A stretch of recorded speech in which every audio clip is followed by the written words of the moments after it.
Hello बच्चा party, क्या हालचाल? सब बढ़िया बच्चों। आज हम शुरू करने वाले हैं क्लास 11th यूपी बोर्ड की हिंदी को। प्यारे बच्चों, यूपी बोर्ड की हिंदी के काव्य खंड को आज हम लोग प्रारंभ करने वाले हैं, जिसमें हम लोग आपके काव्य खंड का जो पहला पाठ है, जो कि कबीरदास जी द्वारा रचित साखी है, उसके पद्यांशों की व्याख्या करने वाले हैं। तो बच्चों चलिए बिना किसी देरी के आज हम शुरू करते हैं कबीरदास जी द्वारा रचित साखी के पद्यांशों की व्याख्या को। लेकिन उससे पहले हम जानेंगे कबीरदास जी के कवि परिचय के बारे में शॉर्ट में, ठीक है? क्योंकि भाई जिसके बारे में हम पढ़ने जा रहे हैं, जिसकी रचना के बारे में हम पढ़ने जा रहे हैं, उनके बारे में भी हमें कुछ ना कुछ जानकारी होनी चाहिए। क्योंकि आपके एग्जाम में, हिंदी के एग्जाम में होता क्या है, 5 प्रश्न आपके गद्य साहित्य के इतिहास से, 5 पद आपके पद्य साहित्य के इतिहास से आते हैं। और फिर वहां पर होता क्या है, बड़ी प्रॉब्लम होती है, बच्चों को वह प्रश्न आ ही नहीं रहे होते हैं। कहीं ना कहीं ये प्रश्न आपके काव्य में जो कवि हैं, आपके गद्य में जो लेखक है, उन्हीं से कहीं ना कहीं से आया हुआ होता है, उन्हीं के जीवन परिचय से कहीं ना कहीं से आया हुआ होता है। ठीक है, एक्स्ट्रा भी होते हैं, लेकिन कुछ क्वेश्चंस आपके वहां से भी पुटअप होते हैं। तो इसीलिए जीवन परिचय बहुत ही महत्वपूर्ण है। तो आइए बिना किसी देरी के पहले कबीरदास जी के जीवन परिचय को पढ़ते हैं, उसके बाद उनके द्वारा रचित साखी की व्याख्याओं को एक एक करके डिटेल में एक एक शब्दों के अर्थों को समझते हुए पढ़ेंगे। तो आइए बिना किसी देरी के शुरू करते हैं।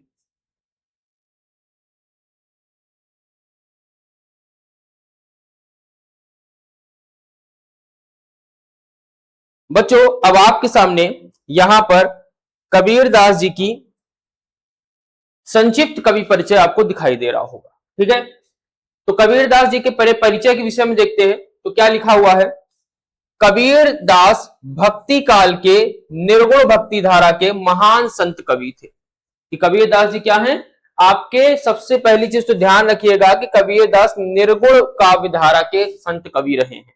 ठीक है, 2 काव्य धाराएं रही हैं, सगुण ब्रह्म और निर्गुण ब्रह्म। सगुण ब्रह्म मतलब एक ऐसे ईश्वर की आराधना जिनका स्वरूप निश्चित है, और निर्गुण ब्रह्म का अर्थ है जहां पर आपके ईश्वर को एक निराकार ब्रह्म के तौर पर पूजा जा रहा है। ठीक, निर्गुण ब्रह्म मतलब ऐसा ब्रह्म जिसका रूप रंग आकार हमें नहीं पता है। ठीक है, तो कबीरदास जी ऐसे ही निर्गुण भक्ति धारा के महान संत कवि रहे हैं।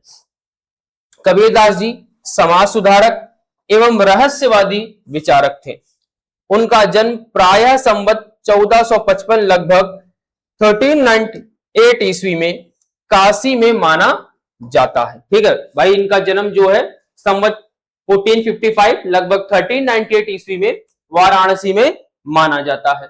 आगे की बात क्या है, इनके गुरु स्वामी रामानंद थे। ठीक है, कबीरदास जी के गुरु जी का क्या नाम था, स्वामी रामानंद जी। कबीर ने अपने दोहों और पदों के माध्यम से धार्मिक आडंबर, जाति पाति, पाखंड, कर्मकांड का विरोध किया। कि कबीरदास जी की जो मुख्यतः दोहे हुआ करते थे, जो पद हुआ करते थे, उन पदों के माध्यम से वह समाज में फैले हुए आडंबरों, जात पात, ऊंच नीच, पाखंड, कर्मकांड, इस तरह के जो समाज में बहुत सारी कुरीतियां व्याप्त थी, उनका यह विरोध किया करते थे। सत्य, प्रेम, मानवता तथा ईश्वर भक्ति का संदेश दिया, और अपने दोहों के माध्यम से, पदों के माध्यम से इन्होंने मानवता का, सत्य का और ईश्वर की भक्ति पर जोर देते हुए चीजों को लिखा है। यानी इसी प्रकार के उन्होंने संदेश दिए हैं अपने दोहों के माध्यम से। अब आगे की बात करें तो कबीरदास जी की मृत्यु के विषय में यहां पे बताया गया है कि कबीरदास जी की मृत्यु संवत 1575 लगभग 1518 ईस्वी में मगहर में मानी जाती है। उन्होंने उस अंधविश्वास को तोड़ने के लिए मगहर में देह त्यागी कि काशी में मरने से ही मोक्ष मिलता है। ठीक है, यह बहुत ही पुराना कंसेप्ट है। ठीक है, आप लोगों ने कहीं ना कहीं किसी न किसी के द्वारा यह बात सुनी होगी कि पहले यह बात काफी ज्यादा व्याप्त थी कि अगर व्यक्ति काशी में मरता है तो उसको सीधा मोक्ष की प्राप्ति होती है। वहीं अगर मगहर यानी जहां पर मृत्यु के पश्चात लाशों को जलाया जाता है, अगर किसी की मृत्यु वहां होती है तो उस पर्टिकुलर जगह पर मरने वाला व्यक्ति मोक्ष को प्राप्त नहीं करता। तो यह जो अंधविश्वास था, कबीरदास जी ने इसी अंधविश्वास को तोड़ने का कार्य किया और अपने देह उन्होंने कहां पर त्यागी? मगहर में त्यागी, यानी कि वहां जहां पे लोगों को ऐसा लगता था कि पुण्य क्या कहते हैं मोक्ष की प्राप्ति नहीं होगी, उसी जगह पर जाकर के उन्होंने क्या किया? अपने प्राणों को छोड़ा। भाषा शैली की अगर हम बात करें बच्चों इनकी, तो कबीरदास जी की जो भाषा है उसे सदुक्कड़ी भाषा कहा जाता है। क्या कहा जाता है? सदुक्कड़ी भाषा या पंचमेल खिचड़ी भाषा के नाम से भी जानी जाती है। यानी कि जो इनकी संपूर्ण साखी हम लोग पढ़ने वाले हैं और पूरी साखी किस भाषा में लिखी हुई बच्चों? सदुक्कड़ी भाषा में या पंचमेल खिचड़ी, दोनों में से आप कुछ भी कह सकते हो, उस भाषा में लिखी गई है। इसमें खड़ी बोली, ब्रज, अवधी, भोजपुरी, पंजाबी, राजस्थानी, फारसी आदि भाषाओं के शब्दों का सुंदर मिश्रण मिलता है। देखो, इनकी भाषा को पंचमेल खिचड़ी भाषा या सदुक्कड़ी भाषा क्यों बोली जाती है? क्योंकि यह किसी एक विशिष्ट भाषा में इन्होंने अपनी रचनाएं नहीं की हैं।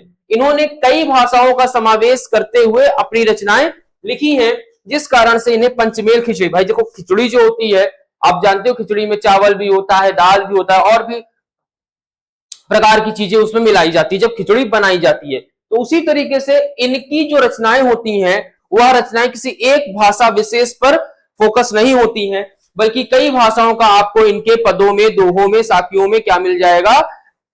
समावेश मिल जाएगा। इसीलिए इनकी भाषा को पंचमेल खिचड़ी भाषा या सदुक्कड़ी भाषा कहा जाता है।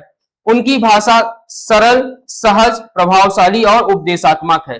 ठीक है कि भाई जिस भाषा में इन्होंने लिखा है, जो सदुक्कड़ी भाषा में इन्होंने लिखा है, वह काफी सरल है, सहज है, समझने में आसान है, प्रभावशाली है, यानी एक बार पढ़ने पर, समझने पर वह आप पर बहुत ही अच्छा इफेक्ट डालती है और कहीं ना कहीं उपदेशात्मक है, आपको कहीं ना कहीं जीवन में कुछ ना कुछ उपदेश जरूर प्रदान करती है। ठीक है, अभी जब हम इनकी साखियों को पढ़ेंगे तो आपको पता चलेगा कि किस प्रकार के उपदेश हमें अपनी रचनाओं के माध्यम से कबीरदास जी देना चाहते थे। कबीरदास की प्रमुख रचनाओं की बात कही जाए तो लिखा क्या? कबीर की वाणी का संकलन बीजक नाम से प्रसिद्ध है। ठीक है, कबीरदास जी का जो भी पद है, जो भी दोहा है, उसे बीजक नामक एक रचना है उसमें संकलित किया गया है। इसकी 3 प्रमुख शाखाएं हैं और ये जो बीजक है, इस बीजक की 3 प्रमुख शाखाएं हैं। पहला है साखी, सबद और रमैनी।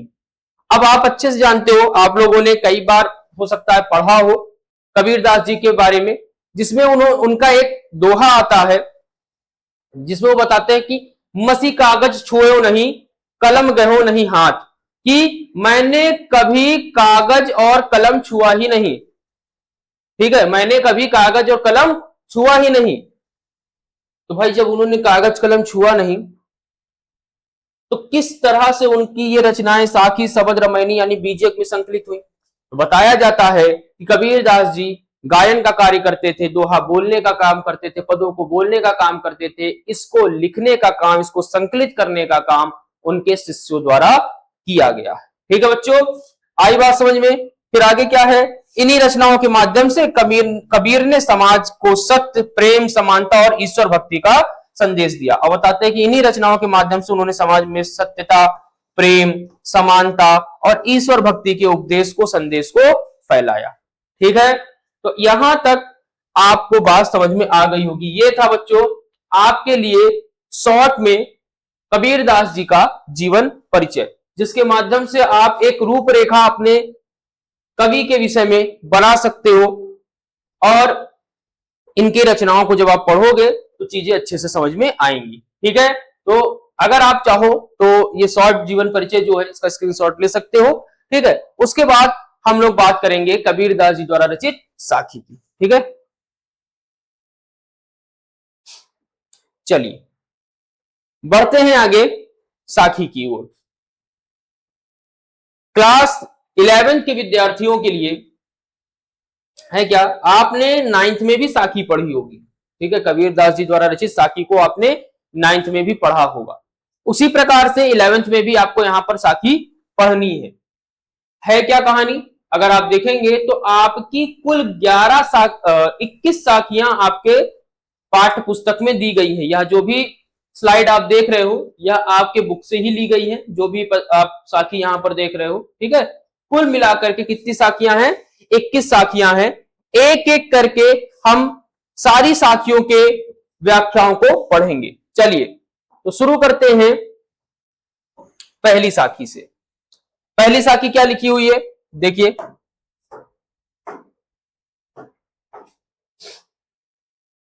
पहली साखी लिखी है बच्चों, बलिहारी गुरु आपने दोहाड़ी के बार और जिनी मानिस ते देवता करत न लागी बार। क्या कहते हैं कबीरदास जी कि बलिहारी गुरु आपने, कि हे गुरु मैं आप पर बलिहारी जाता हूं, अर्थात न्यौछावर हो जाता हूं, ठीक है। बलिहारी का अर्थ है बच्चों न्यौछावर होना। गुरु का अर्थ आप जानते ही हो, गुरु जी की बात हो रही है। आपने मतलब आप पर, ठीक है। आपने का मतलब आप पर, कि मैं अपने गुरु पर, ठीक है। आपने मतलब अपने, ठीक है, कि मैं अपने गुरु पर न्यौछावर हो जाता हूं। क्या? कि मैं अपने गुरु पर न्यौछावर हो जाता हूं। दोहाड़ी के बार, बार का मतलब बार बार, ठीक है। और दोहाड़ी का मतलब यहां पर है शरीर, ठीक है। दोहाड़ी का अर्थ यहां पर क्या है? शरीर। कि मैं अपने शरीर को, ठीक है, मैं अपने शरीर को अपने गुरु पर बार बार न्यौछावर कर देता हूं, ठीक है। क्या है फिर समझिए, बलिहारी अर्थात न्यौछावर कर देता हूं या न्यौछावर हो जाता हूं। गुरु मतलब गुरु जी पर, आपने मतलब अपने, कि अपने गुरु जी पर मैं न्यौछावर हो जाता हूं। दोहाड़ी के बार यानी अपने शरीर को, बार का मतलब क्या है? बार बार, ठीक, कि मैं अनेकों बार, बार बार अपने शरीर को अपने गुरु पर न्यौछावर कर देता हूं, ठीक है, बलिहारी जाता हूं। आई बात समझ में? फिर नीचे क्या लिखा हुआ है? नीचे लिखा है जिनी मानिस ते देवता। जिनी मतलब जिन्होंने, जिनी का अर्थ जिन्होंने, मानिस का अर्थ है मनुष्य से, मानिस मतलब मनुष्य, ते मतलब से देवता मतलब देवता, देव, कि जिन्होंने मुझे मनुष्य से देवता बनाने में, जिनी मतलब जिन्होंने, मानिस मतलब मानव, ते मतलब से, और देवता का मतलब देव, कि जिन्होंने मुझे मनुष्य से देवता बनाने में करत न लागी बार, तनिक भी देर नहीं की। लिखा ना, करत न लागी बार, तनिक भी देर नहीं की, ठीक है। आई बात समझ में? फिर समझ लीजिए क्या है, बलिहारी गुरु आपने दोहाड़ी के बार जिनी मानिस ते देवता करत न लागी बार, कि मैं अपने गुरु पर अनेकों बार, बार बार बलिहारी जाता हूं। देवहाड़ी यानी कि शरीर को, कि मैं अपने गुरु जी पर अपने इस शरीर को अनेकों बार न्यौछावर कर देता हूं, क्योंकि जिनी मानिस ते देवता, जिन्होंने मुझे मनुष्य से देवता बनाने में करत न लागी बार, तनिक भी देर नहीं की। जिन्होंने मुझे मनुष्य से देवता बनाने में तनिक भी देर नहीं की, ऐसे सतगुरु पर मैं अनेकों बार न्यौछावर हो जाता हूं, ठीक है। आई बात समझ में? चलिए अगले पद्यांश की ओर बढ़ते हैं। लिखा क्या है? अब फिर यहां पर सच्चे गुरु की महिमा का ही प्रतिपादन किया है। किसने? कबीरदास जी ने। गुरु की महत्ता का ही वर्णन ऊपर वाले पद्यांश में भी था, और गुरु की महत्ता का वर्णन ही आपके इस साखी में भी है। क्या है? कि सतगुरु की महिमा अनंत, अनंत किया उपकार, और लोचन अनंत उघाड़िया, अनंत दिखावन हार। अब कहते हैं कि सतगुरु मतलब सच्चे गुरु की महिमा जो है वह अनंत है। अनंत का अर्थ है अपार, कि सच्चे गुरु की जो महिमा है वह अपार है, ठीक। सतगुरु की महिमा अनंत, यानी सच्चे गुरु की जो महिमा है वह अपार है। अनंत किया उपकार, और उन्होंने मुझ पर अनेकों उपकार किए हैं, अनगिनत उपकार किए हैं। यहाँ पे अनंत का अर्थ अलग है, ठीक है, कि सतगुरु की महिमा अनंत, कि सतगुरु की महिमा अपार है। अनंत किया उपकार, और उन्होंने मुझ पर अनेकों, ठीक है, यहाँ पे अर्थ आप अनंत का अनेकों ले सकते हो, उन्होंने मुझ पर अनेकों उपकार किए हैं। लोचन अनंत उघाड़िया, लोचन अनंत उघाड़िया यानी लोचन अनंत का अर्थ बच्चों दिव्य दृष्टि,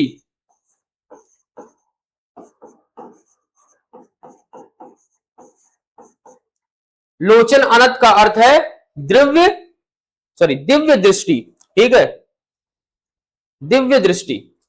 अब यहां पे क्या बताया जा रहा है, फिर से देख लीजिए कि सतगुरु की महिमा अनंत, कि सच्चे गुरु की जो महिमा है वह अपार है। अनंत किया उपकार, और उन्होंने मुझ पर अनेकों उपकार किए हैं। लोचन अनंत उघाड़िया, उन्होंने, ठीक है, उन्होंने दिव्य दृष्टि, लोचन मतलब नेत्र होता है, अनंत का अर्थ यहां पे हम ले लेते हैं दिव्य, तो दिव्य दृष्टि। ठीक है, लोचन अनंत का अर्थ यहां पर क्या बच्चों, दिव्य दृष्टि। लोचन अनंत मतलब दिव्य दृष्टि, उघाड़िया मतलब खोल दिया है।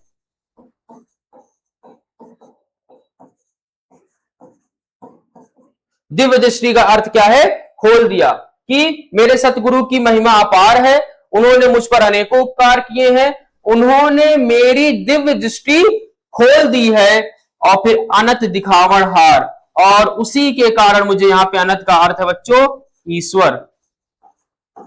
ठीक है, उसी के कारण मुझे क्या है, ईश्वर की प्राप्ति हो गई है, अर्थात ईश्वर के मुझे दर्शन प्राप्त हो गए हैं।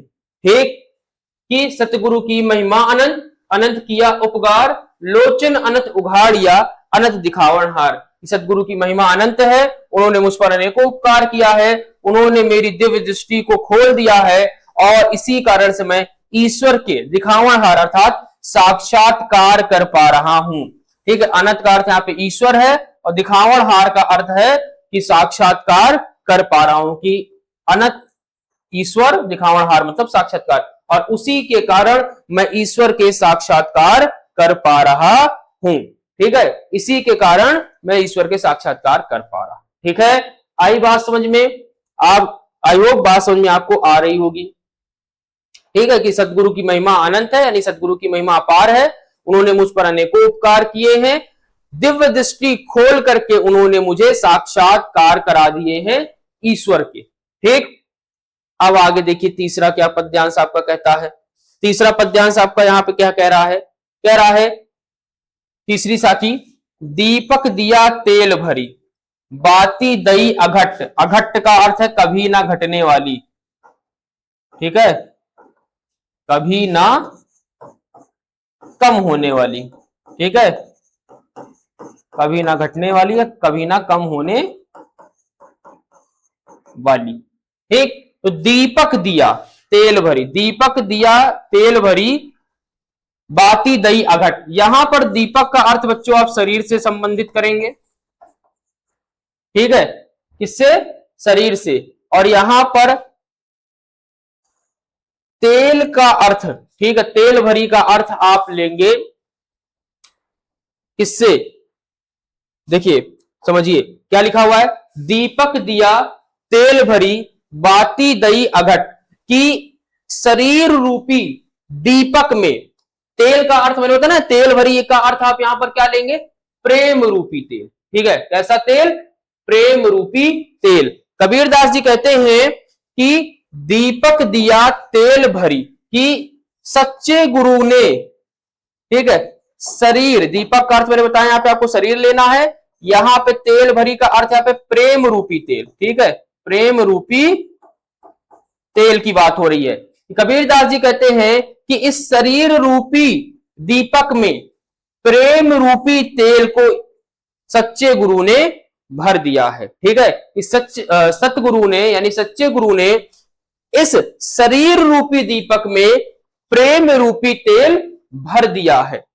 बाती दई अघट, क्या है, फिर दिया है बाती दई अघट, और इसमें ज्ञान रूपी, कैसी, ज्ञान रूपी कभी ना घटने वाली बाती लगा दी है। ठीक है, कि ईश्वर सच्चे गुरु ने इस शरीर रूपी दीपक में प्रेम रूपी तेल भर के ज्ञान रूपी कभी ना घटने वाली बाती लगा दी है। आई बात समझ में, फिर से देख लीजिए कि दीपक दिया तेल भरी, कि सच्चे गुरु ने इस शरीर रूपी दीपक में प्रेम रूपी तेल भर दिया है, और ज्ञान रूपी कभी ना घटने वाली बाती दई मतलब बाती लगा दी है। ठीक, आई बात समझ में। फिर क्या है, पूरा किया बिसाहुआ। ठीक है, बिसाहु बिसाहुड़ा। ठीक है, बिसाहुड़ा का अर्थ होता है बच्चों क्रय विक्रय, क्रय विक्रय। ठीक है, पूरा किया बिसाहुड़ा।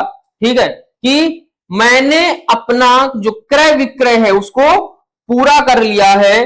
अब बहुरी न आवो हट, हट का मतलब होता है बाजार। बहुरी का अर्थ यहां पर क्या है बच्चों, बाजार। कि कबीरदास जी कहते हैं कि सच्चे गुरु ने शरीर रूपी दीपक में प्रेम रूपी तेल भर के ज्ञान रूपी कभी न घटने वाली बाती लगा दी है। और मैंने इस संसार के क्रय विक्रय को, ठीक है, इस संसार के क्रय विक्रय मतलब आवाजाही यानी आना, जन्म लेना मृत्यु, जन्म लेना मृत्यु, ये आवाजाही, इस आवाजाही के क्रय विक्रय को पूरा कर लिया है। बहुरी न आवो हट, और अब मैं दोबारा, ठीक है, आवो हट मतलब इस बाजार में वापस नहीं आऊंगा।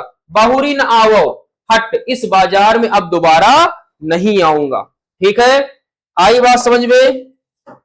ठीक है, देख लीजिए फिर से, दीपक दिया तेल भरी बाती दई अघट, पूरा किया विसार हुआ, बहुरी न आवो हट। कबीरदास जी कहते हैं कि सच्चे गुरु ने शरीर रूपी दीपक में प्रेम रूपी तेल भर दिया है, ज्ञान रूपी कभी न घटने वाली बाती लगा दी है, और पूरा किया विसार हुआ कि मैंने इस संसार के क्रय विक्रय को पूरा कर लिया है। बहुरी न आवो हट, और अब मैं इस संसार में, इस बाजार में दोबारा नहीं आऊंगा। ठीक है, आई बात समझ में। चलिए अगला क्या है, साखी आपके बच्चों लिखा है, बूढ़े थे। बूढ़े थे मतलब डूब रहे थे। बूढ़े का अर्थ क्या है बच्चों, यहां पर डूब रहे थे। बूढ़े का अर्थ डूब रहे थे। परि उबरे, पर उबर गए यानी कि निकल गए। बूढ़े थे परि उबरे, गुरु की लहरी चमंकी। कबीरदास जी यहां कहते हैं कि इस संसार रूपी सागर में, इस माया संसार रूपी सागर में हम तो डूब रहे थे।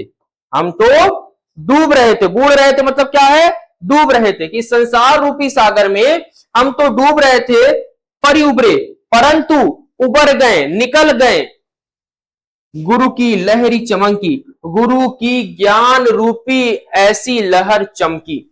ठीक है ना, गुरु की लहरी चमकी यानी गुरु के ज्ञान रूपी ऐसी लहर चमकी कि हम इस संसार रूपी सागर में डूब रहे थे परंतु उबर गए यानी कि बच गए, निकल गए। ठीक, आई बात समझ में कि बूढ़े थे परि उबरे, गुरु की लहरी चमकी कि हम तो इस संसार रूपी सागर में डूब रहे थे परंतु गुरु के ज्ञान रूपी लहरों की चमकी अर्थात चमक ने हमें डूबने से बचा लिया। परि उबरे मत पर हम बच गए। ठीक है, फिर क्या है, भेरा देखिया जर्जरा।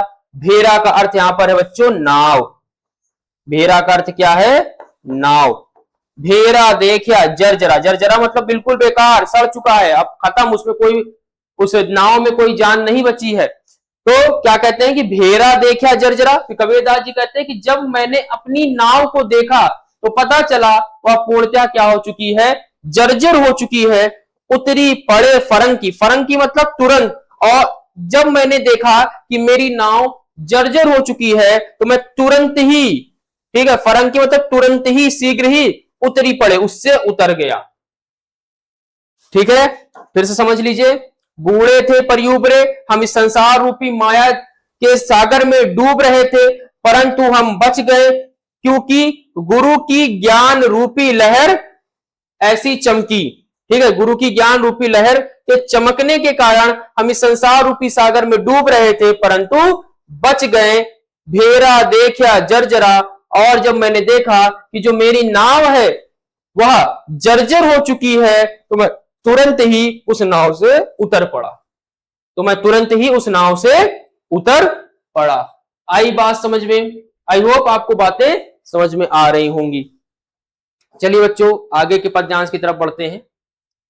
अब देखिए यहां पर आपका पांचवी साखी जो है वो क्या है, क्या कहते हैं कबीरदास जी, तो चिंता तो हरि नाव की, ठीक है, चिंता तो हरि नाव की, नाव का अर्थ यहां पे नाम है बच्चों, ठीक है, नाव का अर्थ यहां पर नाम, कि मुझे तो केवल हरि के नाम की चिंता है, चिंता तो हरि नाव की, कि मुझे तो केवल हरि के नाम की चिंता है।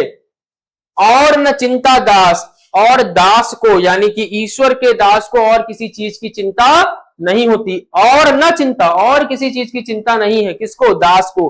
कि कबीरदास जी कहते हैं कि मुझे तो केवल ईश्वर के नाम की ही चिंता है और कोई चिंता नहीं है। कि कबीरदास जी कुल मिला क्या कहना चाहते हैं कि जो ईश्वर के भक्त होते हैं, जो ईश्वर के दास होते हैं, उन्हें केवल और केवल ईश्वर के नाम की चिंता होती है, यानी नाम का चिंतन होता है और किसी चीज का चिंतन नहीं होता है।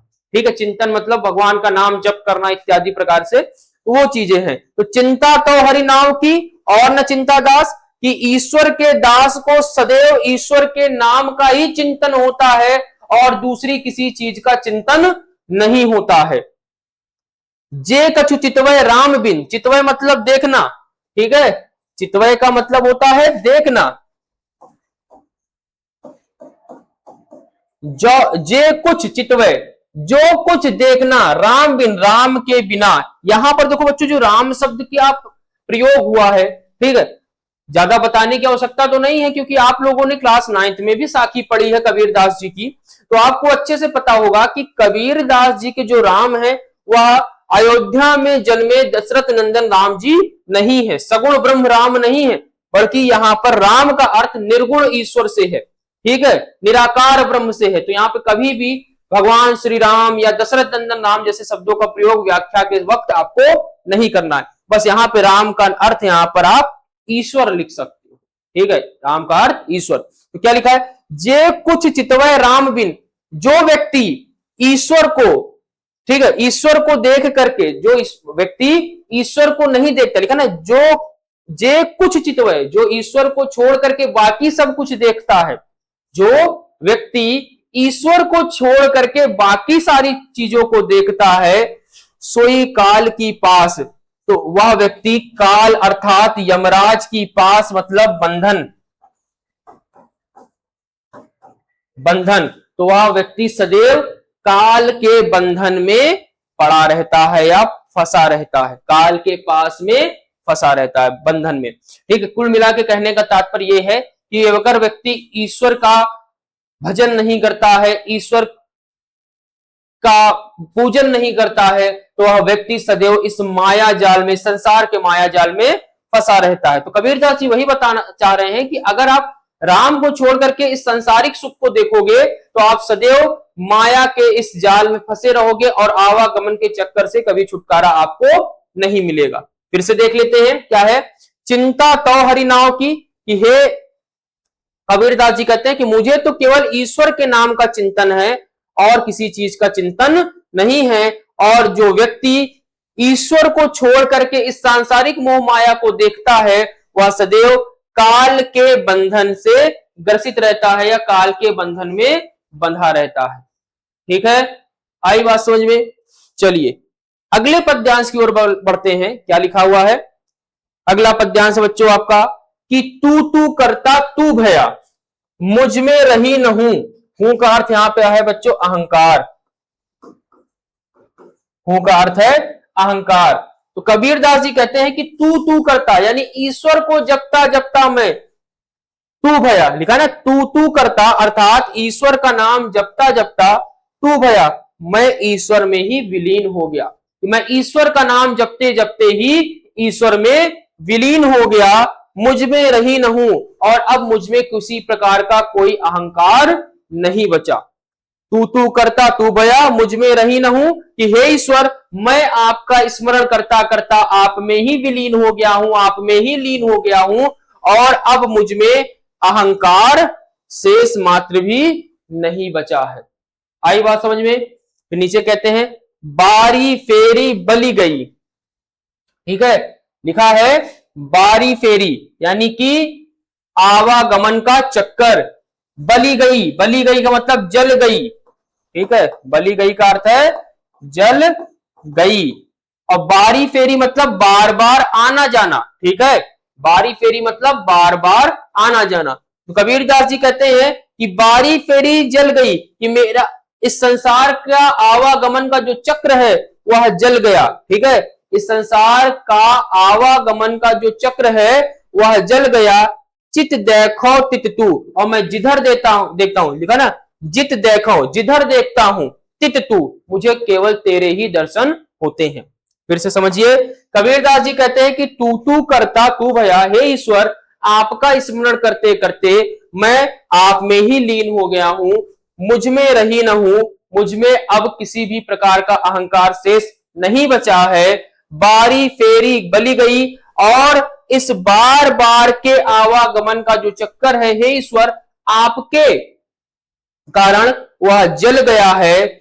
जित देखो तित तू, और मैं जिधर भी देखता हूं उस ओर केवल आपके ही साक्षात्कार होते हैं, केवल आपके ही मुझे दर्शन होते हैं, ठीक है। यानी जो अंतरात्मा है वह पूर्णतः ईश्वर में विलीन हो चुकी है, और अब वह जिधर देखती है, मतलब भक्ति की वह चरम सीमा पर पहुंच चुकी है, जहां पर वह हर जगह देखने पर केवल ईश्वर के ही साक्षात्कार करती है। जैसा कि आप लोगों ने देखा होगा कि जब एक वाक्य है जिसमें आपने कहानियां जानते भी होंगे कि प्रहलाद जी जो थे उनके पिता का नाम क्या था, हिरण्याकश्यप। हिरण्याकश्यप ने जब प्रहलाद जी से पूछा कि तुझे तेरा ईश्वर कहां दिखता है, क्या इस खंबे में दिखता है, क्या यहां दिखता है, क्या वहां दिखता है, तो प्रहलाद जी ने कहा कि मेरे ईश्वर तो सर्वस्व है, हर जगह व्याप्त है, इस खंबे में भी है। तभी उस हिरण्याकश्यप ने खंबे पर वार किया था और भगवान नरसिंह प्रकट हुए थे। तो सेम वही कंसेप्ट यहाँ पे कबीरदास जी कहते हैं कि हे ईश्वर मैं जिधर देखता हूं मुझे केवल तू ही तू दिखाई देता है, मतलब भक्ति की चरम उत्कर्ष पर पहुंच चुके हैं, ठीक है। आई बात समझ में कि तू तू करता तू भया, कि हे ईश्वर मैं तुझे स्मरण करता करता तुझ में विलीन हो गया हूं, तुझ में लीन हो गया हूं, और मुझ में अब किसी प्रकार का कोई अहंकार शेष नहीं बचा है, और मेरा आवागमन का जो चक्र है वह भी जल गया है, और मैं जिधर देखता हूं उधर मुझे केवल तेरे ही साक्षात्कार होते हैं। एक आगे देखिए अगला पद्यांश बच्चों, यहां पे आपका क्या दिया हुआ, लिखा है कबीर सूता क्या करे, सूता मतलब सोता हुआ, ठीक है, कबीर सूता क्या करे काहे न देखे जागी। कबीर दास जी कहते हैं कि हे अंतरात्मा तू सोता हुआ क्या कर रहा है, तू सो क्यों रहा है, काहे न देखे जागी, तू जाग करके क्यों नहीं देख रहा है, तू जाग क्यों नहीं रहा है।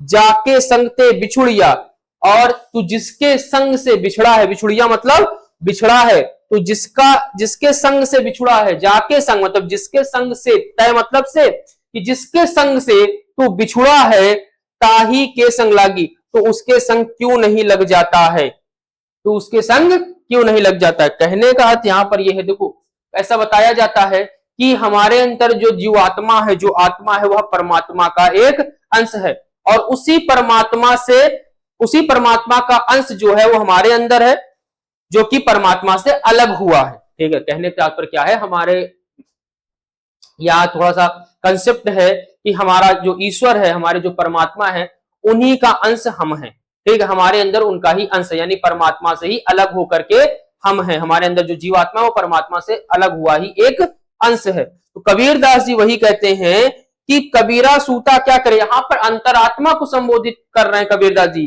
कि हे अंतरात्मा तू सोता हुआ क्या कर रहा है, तू इस संसारिक मोह माया में क्यों फंसा हुआ है, काहे न देखे जागी, तू जाग करके क्यों नहीं देख रहा है, ठीक है, तू जागता क्यों नहीं, अर्थात तू ईश्वर की भक्ति क्यों नहीं करता है।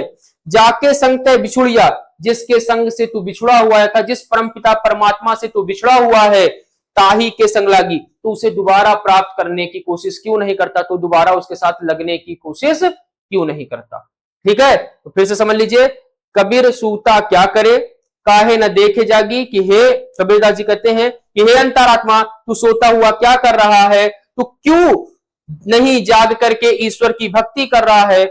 जाके संग ते बिछुड़िया, तू जिसके संग से बिछुड़ा है, जिसका साथ छोड़ करके तू बिछुड़ गया है, ताही के संग लागी, तू उसे दोबारा प्राप्त करने की कोशिश क्यों नहीं करता है, ठीक है। आई बात समझ में। फिर आगे की बात करते हैं बच्चों, आगे क्या लिखा हुआ है, कैसे कैसी कही कही कू किए सोई ना सोइए असरार, और रात दिवस के कुकड़ो कबहू लगे पुकार। अब आगे की बात यहां पे क्या कहते हैं, कैसी कही कही मतलब ईश्वर का, ठीक है, कैसी का अर्थ यहां पे क्या है, ईश्वर का। कहीं कहीं ईश्वर का नाम कह कह के कूकिए मतलब बोलिए, ठीक है, ईश्वर का नाम बोलिए, ठीक है। कबीरदास जी कहते हैं कि ईश्वर का नाम बोलिए, कहीं कहीं कूकिए, ठीक है, कैसी कहीं कहीं कूकिए यानी ईश्वर का नाम ले लेकर के बोलिए। ना सोइए असरार, असरार का अर्थ यहां पर है आलस, और तनिक भी आलस करके सोइए नहीं, कि ईश्वर का नाम ले लेकर के बोलिए और आलस करके सोइए नहीं। रात दिवस यानी दिन रात के कुकड़ो यानी नाम जप, ठीक है, रात दिवस के कुकड़ो, दिन रात ईश्वर का जो नाम जप है वह आप करते रहते हो, तो कबहू लगे पुकार, तो कभी ना कभी उस ईश्वर तक, परम पिता तक हमारी आवाज अवश्य ही पहुंचेगी। ठीक है, ऐसा नहीं कि आज जप शुरू किया, आज मैंने ईश्वर की भक्ति शुरू की तो आज ही पहुंच जाएगी ईश्वर तक हमारी भक्ति, ऐसा नहीं है। कबीरदास जी कहते हैं कि निरंतर ईश्वर का नाम हमें बोलता रहना चाहिए, आलस करके हमें सोना नहीं चाहिए। रात दिन का यही नाम जप हमारा कभी ना कभी हमारे ईश्वर तक अवश्य ही पहुंचेगा। ठीक, फिर से समझ लेते हैं क्या है लिखा है कि कैसी कहीं कहीं कूकिए कि ईश्वर का नाम ले लेकर के बोलिए, ना सोइए असरार और आलस करके सोइए नहीं। रात दिवस के कुकड़ो, रात दिन का यही जो जप है, रात दिन का जो यही नाम जप है, कबहू लगे पुकार, कभी ना कभी ईश्वर तक अवश्य पहुंचेगी। ठीक, आई बात समझ में। चलिए आगे की बात करते हैं। अगला पद्यांश हमारा क्या है,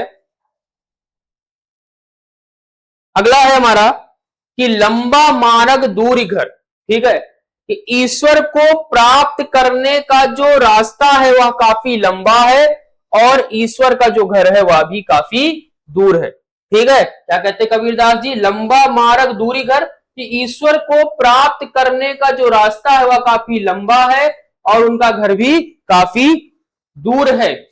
विकट पंथ बहु मार, और वह जो रास्ता है, पंथ अर्थात रास्ता, विकट मतलब कठिन, और वह जो रास्ता है वह बहु अर्थात बहुत कठिन है। और यहां पे मार का अर्थ है सांसारिक बंधन। ठीक है, यहां पे आप मार का अर्थ सांसारिक बंधन ले सकते हो। ठीक है, तो विकट पंथ बहु मार, कि लंबा मार्ग दूरी घर, कि ईश्वर को प्राप्त करने का जो मार्ग है वह काफी लंबा है और उनका घर भी काफी दूर है। और विकट पंथ, ईश्वर को प्राप्त करने का जो रास्ता है वह काफी कठिन है और उस रास्ते में बहुत सारे मार हैं अर्थात लुटेरे हैं। ठीक है, यहां पर आप लुटेरे ले लीजिए मार का अर्थ, और उस रास्ते में बहुत सारे लुटेरे हैं। ठीक है, कहो संतो क्यों पाइए, कबीरदास जी कहते हैं कि बताओ संत, कहो संतो कैसे प्राप्त करोगे, कहो संत क्यों पाइए, तो कहो संतो कैसे पाएंगे, कैसे प्राप्त करेंगे। दुर्लभ हरि दीदार, दुर्लभ है यानी कि बहुत ही कठिन है, हरि दीदार अर्थात ईश्वर का साक्षात्कार। हे संतो तो बताइए आप कैसे कर पाएंगे, कैसे प्राप्त कर पाएंगे ईश्वर को, और क्योंकि ईश्वर का साक्षात्कार काफी कठिन है। फिर से समझते हैं, लंबा मार्ग दूरी घर, कि ईश्वर को प्राप्त करने का जो रास्ता है वह काफी लंबा है, उनका जो घर है वह भी काफी दूर है। विकट पंथ, वह जो रास्ता है वह अत्यधिक कठिन है, बहुमार, और उस रास्ते पर बहुत सारे लुटेरे भी बैठे हुए हैं। तो हे संतो बताइए, कहो संतो क्यों पाइए, तो हे संतो बताइए कैसे प्राप्त करेंगे दुर्लभ हरि दीदार, ईश्वर का जो दीदार है, ईश्वर का जो साक्षात्कार है वह काफी कठिन है।